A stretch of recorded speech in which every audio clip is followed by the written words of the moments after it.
सच्चिदानंदरूपाय विश्वोत्पत्त्यादिहेतवे तापत्रय विनाशाय श्रीकृष्णाय वयं नमः।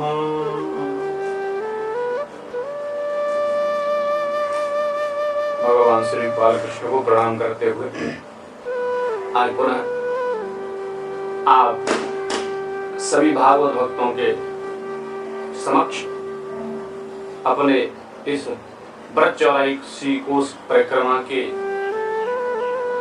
आयोजन के निमित्त मैं आपसे रूबरू हो रहा हूं। जैसा आपको विदित है कि व्रत 84 कोष परिक्रमा का आयोजन 10 अक्टूबर से हो रहा है और उसके नित्य आप प्रचार एडवर्टाइज देख रहे हैं। हमारा पहले विचार था कि हम श्रीमद् भागवत कथा के साथ ही इस परिक्रमा को करें, लेकिन कुछ भक्तों का ऐसा भी दबाव था कि महाराज परिक्रमा सस्ते से सस्ते पैसों में, दामों में और होनी चाहिए, व्यवस्थाएं भी बढ़िया मिलनी चाहिए, तो हमने वही किया। और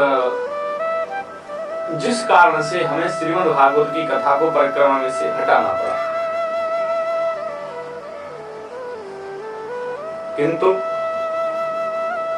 कल नासिक से श्री शंकर उखाजी मांडले जी, जिनका उल्लेख मैं आपसे कर रहा हूं, आप सब जानते ही होंगे। श्री शंकर उखाजी मांडले जी जो हैं हमारे भागवत भक्त, सब उनको जानते हैं। कल उनका मुझ पर फोन आया, बड़े ही प्रेमी हैं, हमें बड़ा प्रेम करते हैं, स्नेह है बहुत उनका, और उन्होंने मन में ऐसा धारण भी कर रखा है कि महाराज जी आपकी कथा मुझे सुननी ही है हालत में। उनका एक मुझ पर कल फोन आया, बोले महाराज जी आपका आयोजन का विधान क्या है, कैसे है। मैंने सब समझाया। मैंने कहा मैंने कथा नहीं हो सकती, क्योंकि इतना धन इकट्ठा हो रहा है। यदि 50 लोगों से ज्यादा इकट्ठे हुए लोग तो कथा कर पाएंगे, कम हुए 50 से तो फिर इतना पैसा नहीं हो पाएगा कि हम कथा कर सकें उसमें।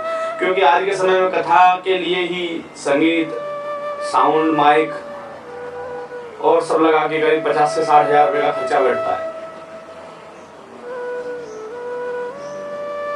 मांडले जी ने कहा महाराज जी, और उनकी बात से मुझे याद आया। श्री मांडले जी बोले महाराज हम एक वक्त भोजन कर लेंगे, हम भूमि पर शयन कर लेंगे, हमें आप जैसे रखना चाहोगे वैसे रह लेंगे, हम चाय नाश्ता नहीं करेंगे, पैसे से खरीद के कर लेंगे, क्योंकि यह खाना और खिलाना तो सारे जीवन का है।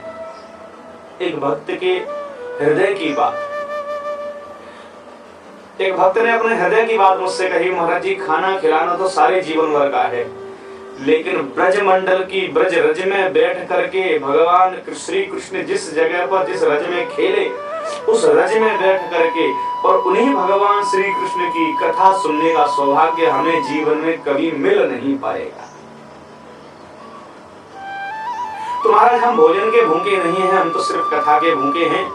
हमें आप भोजन नहीं कराएंगे तब भी हम रह लेंगे, हम खरीद के खा लेंगे, लेकिन हमें कथा जरूर चाहिए। हम कथा का पान करना चाहते हैं, भोजन पान करने नहीं आ रहे।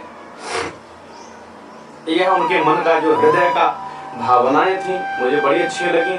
तब मुझे भागवत, श्रीमद् भागवत का एक श्लोक याद आता है। उसी समय एक श्लोक याद आया जो मैं आप सभी भागवत भक्तों से कहना चाहता हूं कि भाग्यो जयेन दयेन बहुजन्म समर्जितेन, भाग्योदयेन बहुजन्म समर्जितेन सत्संगमं च लभते पुरुषो यदा वै अज्ञान मोह कृत मोह मदांधकार, अज्ञान हेतु कृत मोह मदांधकार नासम तदा विधाय तदोदयते विवेक। भाग्योदयेन बहुजन्म समर्जितेन। श्रीमद् भागवत में श्री व्यास जी कह रहे हैं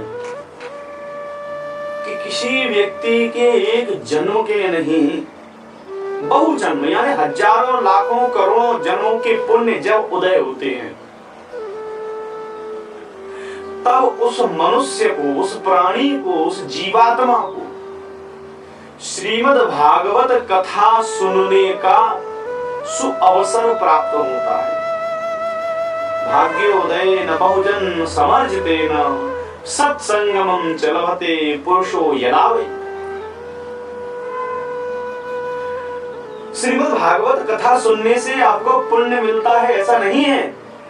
आप पुण्यवान हो, आपके हजारों जन्मों के पुण्य उदय होते हैं, तब श्रीमद् भागवत की कथा का श्रवण आपको मिलता है, तब श्रीमद् भागवत की कथा के श्रवण का अवसर आपको प्राप्त होता है। ऐसी दिव्य श्रीमद् भागवत कथा, और वह दिव्य श्रीमद् भागवत कथा यदि तीर्थ क्षेत्र में मिले तो सबसे अति उत्तम, लेकिन तीर्थों में नहीं, वह श्रीमद् भागवत कथा स्वयं भगवान के घर श्री ब्रज धाम में आकर के सुनने को मिले तो वैकुंठापि दुर्लभम, यह वैकुंठ प्राप्ति से भी दुर्लभ संयोग बनेगा। किंचित व्यक्ति वैकुंठ की प्राप्ति कर सकता है, लेकिन ऐसा संयोग उसके जीवन में वैकुंठ प्राप्ति से भी दुर्लभ संयोग है। बड़े बड़े ऋषि मुनि महात्मा, बड़े बड़े साधु संत भारतवर्ष के, जिनकी चरणों की धूलि को पाने के लिए संसार के मनुष्य तरसते हैं, वह साधु संत महात्मा ब्रज की रज में आकर के लेटते हैं, उस रज को अपने मस्तक में लगाते हैं। किसी संत ने बड़ा सुंदर भाव कहा है, मुक्ति कहे गोपाल सो मेरी मुक्ति बताए। मुक्ति कहे गोपाल से मेरी मुक्ति बताए।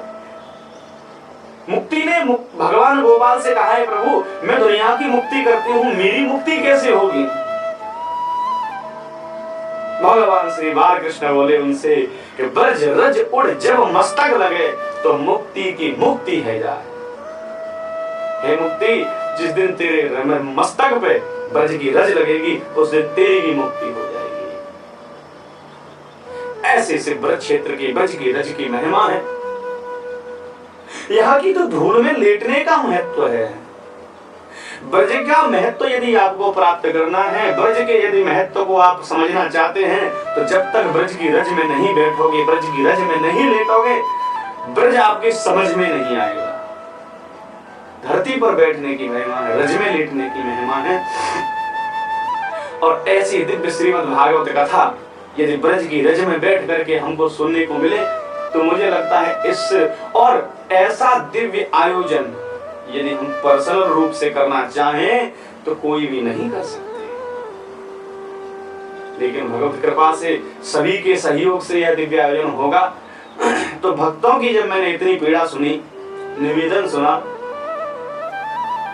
तो लगा कि यह करना ही चाहिए। अब जो भी होगा सो देखा जाएगा।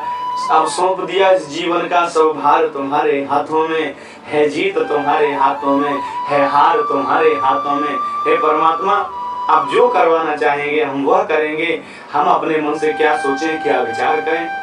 और यदि भक्तों की ऐसी इच्छा है तो ऐसा कहते हैं कि भक्त के हृदय में बैठ करके भगवान स्वयं ही आदेश करते हैं। भगवान डायरेक्ट आकर कुछ नहीं कहते कभी भी। भगवान भक्त के हृदय में आकर के बैठते हैं और आदेश करते हैं। तो आज मांडली जी के हृदय में बैठ करके भगवान ने ऐसा आदेश किया, तो मुझे भगवान का यह आदेश भी स्वीकार है। और ठाकुर जी की कृपा से हम कथा का आयोजन भी रखेंगे और आप सभी भक्त अधिक से अधिक संख्या में इसमें भाग लें और इस आयोजन को सफल बनाएं। जय श्री कृष्ण, जय श्री राम।